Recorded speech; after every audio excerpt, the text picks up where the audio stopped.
Good morning all of you. आज का विषय है कारक। पिछली क्लास में हमने कर्म कारक के बारे में पढ़ा था। अब इसका तीसरा कारक है करण कारक। करण कारक में तृतीय विभक्ति होती है। इसका सूत्र है साधकतमम कर्णम, अर्थात कार्य की सिद्धि में जो सबसे अधिक सहायक होता है उस कारक की करण संज्ञा होती है तथा कर्ण कारक में तृतीय विभक्ति होती है।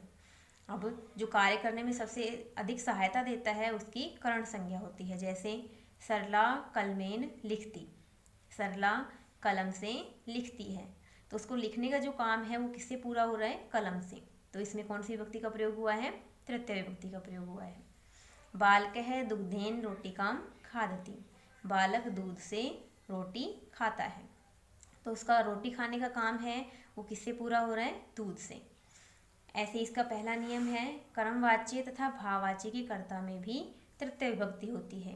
वाच्य जो टॉपिक है उसमें जो कर्तृवाच्य है उसमें प्रथमा विभक्ति होती है और इसमें तृतीय विभक्ति का प्रयोग होता है। इनके कर्ता में कर्मवाच्य और भाववाच्य के कर्ता में तृतीय विभक्ति का प्रयोग होता है। जैसे रामेण लेख है लिख्यते कर्मवाच्य का वाक्य है, इसके कर्ता में तृतीय विभक्ति का प्रयोग हो रहा है। अब तेन हस्यते, इस ये भाववाच्य का वाक्य है, इसके कर्ता में भी तृतीय विभक्ति का प्रयोग हो रहा है। इसके बाद इसका दूसरा नियम है सहयुक्ते अप्रधाने, अर्थात सह साकम समम सार्धम, इन चारों का अर्थ होता है साथ। इन शब्दों के योग में भी तृतीय विभक्ति होती है। जैसे जनकः पुत्रेण सह गच्छति, पिता पुत्र के साथ जाता है, तो ये सह शब्द है, इस कारण से यहाँ पे विभक्ति हुई है तृतीया। जनकः पुत्रेण सह गच्छति, इस सह शब्द के कारण विभक्ति कौन सी हो रही है? यहाँ पे तृतीय विभक्ति का प्रयोग हो रहा है। सीता गीतया साकम पठती, सीता गीता के साथ पढ़ती है, ये साकम शब्द है। साकम शब्द के कारण यहाँ विभक्ति कौन सी हुई है? तृतीया, कारांत की तृतीया है गीतया। इसके बाद इसका अगला नियम है तीसरा नियम, येनांग विकार है, अर्थात जिस अंग में विकार होता है उस विकृत या खराब अंग में तृतीय विभक्ति होती है। जैसे सह नेत्रेण काणः अस्ति, वह आँख से काना है। बालकः कर्णेन बधिरे अस्ति, बालक कान से बहरा है। तो इस नेत्रेण में और कर्णेन में, इन शरीर के अंगों में तृतीय विभक्ति का प्रयोग होता है। इसका अगला नियम है इत्थम भूत लक्षणे तृतीया, अर्थात जिस चिन्ह से किसी की पहचान होती है, ज्ञान होता है, उस चिन्हवाची शब्द में तृतीय विभक्ति होती है। जैसे बालकः पुस्तकै छात्र प्रतीयते, बालक पुस्तकों के द्वारा छात्र मालूम होता है या दिखाई देता है। तो इसमें इसका पहचान है, छात्र की पहचान है पुस्तकें, उसके पास पुस्तकें हैं, इसी वजह से उसकी पहचान की वजह से यहाँ पे तृतीय विभक्ति का प्रयोग हुआ है।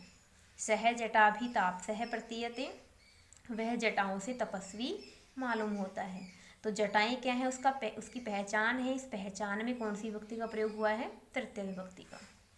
इसके बाद अगला नियम है हेतुवाची शब्द में। अब हेतुवाची शब्द में तृतीय विभक्ति होती है। जैसे हेतु मीन्स होता है कारण, किस कारण के लिए वह कार्य करता है। सह अध्ययनेन वसति, वह अध्ययन के लिए रहता है, पढ़ाई करने के लिए रहता है, तो उसका रहने का कारण क्या है? हेतु क्या है? अध्ययन, पढ़ाई।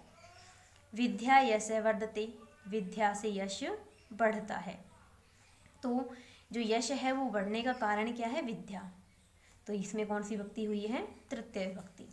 विद्या विनयेन शोभते, विद्या विनय से शोभा देती है, तो इस विनय शब्द में भी कौन सी विभक्ति हुई है? तृतीय विभक्ति।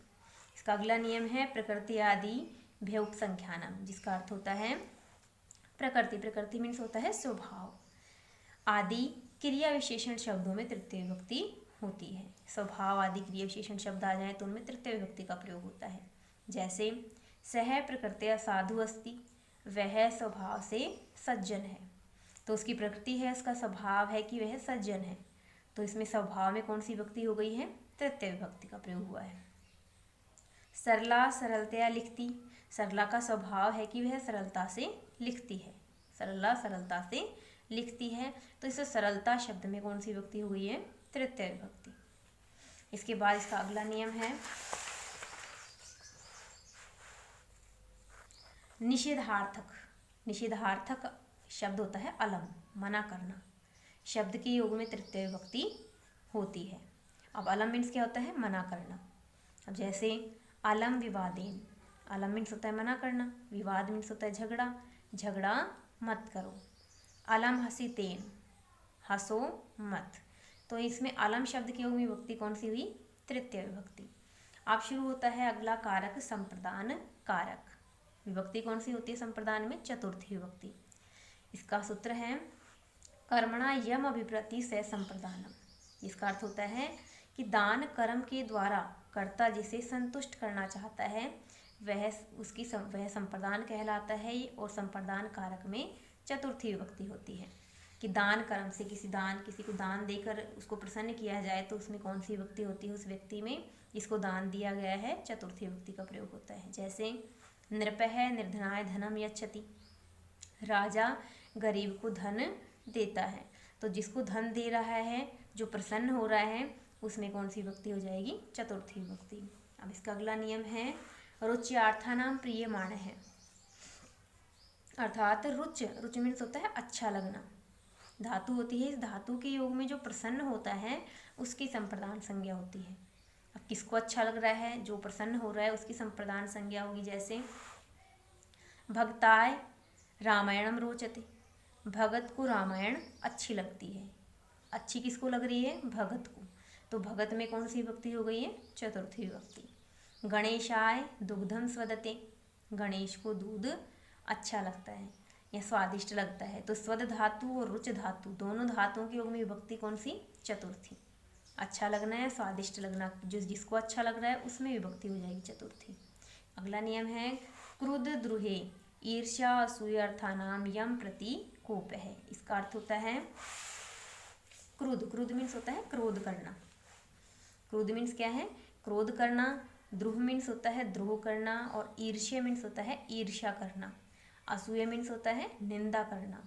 इन धातुओं के प्रयोग में जिस पर कोप किया जाता है, जिस पर गुस्सा किया जाता है, उसकी संप्रदान संज्ञा होती है। अब जैसे पिता पुत्राय क्रुध्यति, पिता पुत्र पर क्रोध करता है। किस पर क्रोध कर रहा है? पुत्र पर। तो इसमें संप्रदान संज्ञा मीन्स चतुर्थी विभक्ति का प्रयोग होगा। अब जैसे है सेवक नृपाय द्रोहयति, सेवक राजा से द्रोह करता है, विरोध करता है। तो इसमें कौन सी हो गई? जिस पर कर रहा है उसमें हो गई चतुर्थी विभक्ति। दुर्जन है सज्जनाय ईर्ष्यति, दुर्जन सज्जन से ईर्ष्या करता है। तो इसमें सज्जन में हो गई चतुर्थी विभक्ति। सुरेश है महेशाय असूयति, सुरेश महेश की निंदा करता है। तो इस महेश में क्या हो गई है? चतुर्थी विभक्ति। अब उसके बाद अगला नियम है स्प्रेही इप्सित है। इसका अर्थ होता है स्प्रीह। स्प्रीह जो धातु होती है इसका अर्थ होता है चाहना। धातु के प्रयोग में जो इप्सित होता है, जो प्रिय होता है, उसकी संप्रदान संज्ञा होती है। और कौन सी विभक्ति का प्रयोग होता है? चतुर्थी विभक्ति का। अब जैसे चतुर्थी विभक्ति कहाँ से लिया हमने? शब्द रूप से बनाए। रूप एकारांत होता है तो ये रूप बनता है, आकारांत का जिस प्रकार से रूप बनता है। जैसे बालक है पुष्पाय स्पृहति, बालक फूलों की इच्छा करता है या फूलों को चाहता है। तो किसको चाह रहा है? जो प्रिय चीज़ है उसमें कौन सी विभक्ति हुई है? चतुर्थी विभक्ति का प्रयोग हुआ है। उसके बाद अगला नियम है नमः स्वस्ति स्वाहा स्वधा अलम वसट योगाश्च। इसका अर्थ होता है कि नमः मीन्स होता है नमस्कार करना, स्वस्ति मीन्स होता है कल्याण, स्वाहा मीन्स होता है आहुति, स्वधा मीन्स हवि का दान, और वसट मीन्स भी हवि का दान होता है। दोनों का समान अर्थ है। अंतर क्या है? स्वाहा मीन्स होता है अग्नि में स्वाहा, अग्नि में जो आहुति देते हैं। और स्वधा मीन्स होता है जो पितरों के लिए आहुति दी जाती है, पितरों के लिए हवि का दान होता है यज्ञ में, उसको कहते हैं स्वधा। और वसट होता है देवताओं के लिए।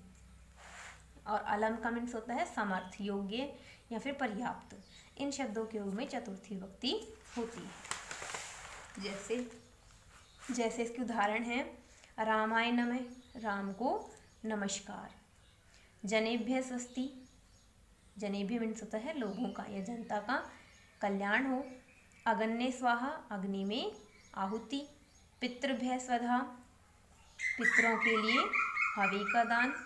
सूर्याय वसट, सूर्य के लिए हवि का दान। दैत्यव्य हरियलम राक्षसों के लिए हरि पर्याप्त है या समर्थ है या फिर योग्य है। तो इन शब्दों में रामाय में जनेभ्य, अगन्य, पितृभ्य, सूर्याय, दैत्यभ्य, इन शब्दों में कौन सी विभक्ति हुई है? चतुर्थी विभक्ति का प्रयोग हुआ है। अब ये एकारांत है, ये भी एकारांत है, यहाँ पे ये इकारांत शब्द है। इकारांत की चतुर्थी, ये रीकारांत की चतुर्थी है, ये एकारांत की चतुर्थी है और ये एकारांत की चतुर्थी का बहुवचन है। इस प्रकार इसके नेक्स्ट नियम है, इसका अगला नियम है धृण। धृण मीन्स होता है धारण करना या ऋण लेना या ऋणी होना। धातु के युग में जो ऋणदाता होता है, जो ऋणदाता ऋण देने वाला होता है, उसकी संप्रदान संज्ञा होती है। जैसे देवदत्त है, यज्ञदत्ताय सत्यम धारयति, देवदत्त ने यज्ञदत्त से 100 रुपये ऋण लेता है या 100 रुपये का ऋणी है। तो इसमें जो ऋणदाता है उसमें कौन सी विभक्ति हो गई है? चतुर्थी विभक्ति। ठीक है। उसके बाद है तादर्थे चतुर्थी वाच्या। इसका अर्थ होता है जिस प्रयोजन के लिए जो कार्य किया जाता है उस प्रयोजन में चतुर्थी विभक्ति होती है। प्रयोजन का अर्थ होता है उद्देश्य। जिस उद्देश्य के लिए कार्य किया जाता है उसमें चतुर्थी विभक्ति होती है। जैसे सह मोक्षाय हरि भजति, वह मोक्ष के लिए हरि को भजता है। तो यहाँ पे जो भजता है, हरि को भजने का कारण क्या है? मोक्ष प्राप्त करना। उसके बाद है बालक है दुग्धाय क्रंदति, बालक दूध के लिए रोता है। तो दूध प्राप्त करना, दूध प्राप्त करने के लिए रोता है, तो उसका उद्देश्य है दूध प्राप्त करना। उसके बाद इसका अगला नियम है कथ्य। कथ्य मीन्स होता है कहना, निवेद्य मीन्स होता है निवेदन करना और उपदेश मीन्स होता है उपदेश देना। इन धातुओं के योग में भी चतुर्थी विभक्ति होती है। जैसे राम है सौमित्राय कथ्यति, राम अपने मित्र से कहता है। शिष्य गुरुवे निवेद्यति, शिष्य गुरु से निवेदन करता है। साधु सज्जनाय उपदेशति, साधु सज्जन को उपदेश देता है। तो इन धातुओं के योग में विभक्ति कौन सी है? चतुर्थी विभक्ति। ये उकारांत की चतुर्थी है, ये एकारांत की चतुर्थी है। अब इसके बाद शुरू हो रहा है हमारा 5वां कारक है अपादान कारक। अपादान कारक में विभक्ति कौन सी होती है? पंचमी विभक्ति। तो इसका सूत्र है ध्रुवम अपाये अपादानम। इसका अर्थ होता है जिससे कोई वस्तु अलग हो उसकी अपादान संज्ञा होती है और अपादान कारक में पंचमी विभक्ति होती है। जैसे वृक्षात पत्राणि पतन्ति, वृक्ष से पत्ते गिरते हैं। तो वृक्ष से अलग हो रहे हैं, तो अलग होने के योग में पंचमी विभक्ति का प्रयोग हुआ है। बालक है गृहात गच्छति, बालक घर से जाता है। तो घर से अलग हो रहा है इसलिए पंचमी का प्रयोग हुआ है।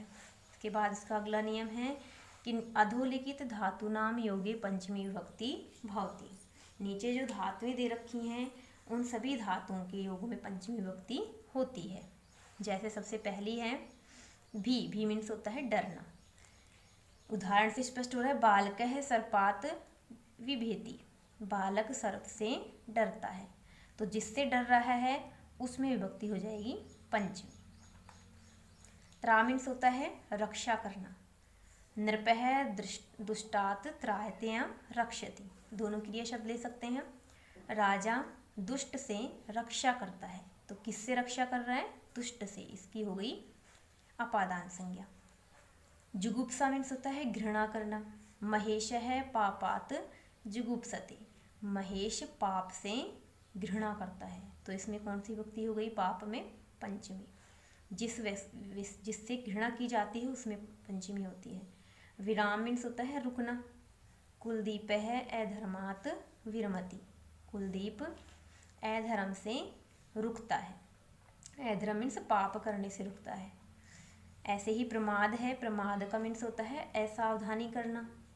उदाहरण है मोहन है अध्ययनात् प्रमाद्यति, मोहन अध्ययन से प्रमाद करता है या आलस्य करता है या असावधानी करता है पढ़ाई से।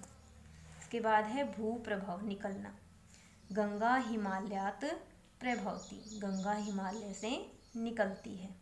तो भू प्रभव मीन्स उपसर्ग लगने से अर्थ होता है निकलना। वैसे भू का अर्थ होता है होना, भू का अर्थ क्या होता है?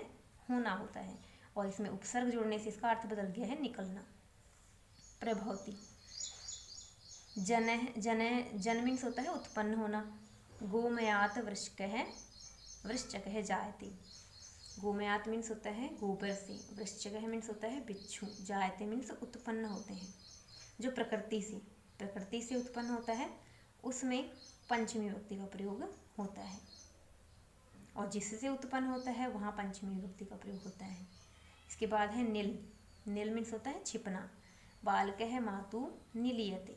बालक माता से छिपता है। मातु शब्द कैसा है? ऋकारांत, इसलिए इसमें पंचमी विभक्ति का प्रयोग हुआ है। वारण मीन्स होता है हटाना। कृषकः यवेभ्य गां वारयति। किसान जौ के खेती से गाय को हटाता है। तो वारण धातु के योग में जहाँ से हटाता है उसमें कौन सी विभक्ति हो गई है? पंचमी विभक्ति। तो ये थी हमारी पंचमी विभक्ति कुछ धातुएं जिनके योग में पंचमी विभक्ति होती है।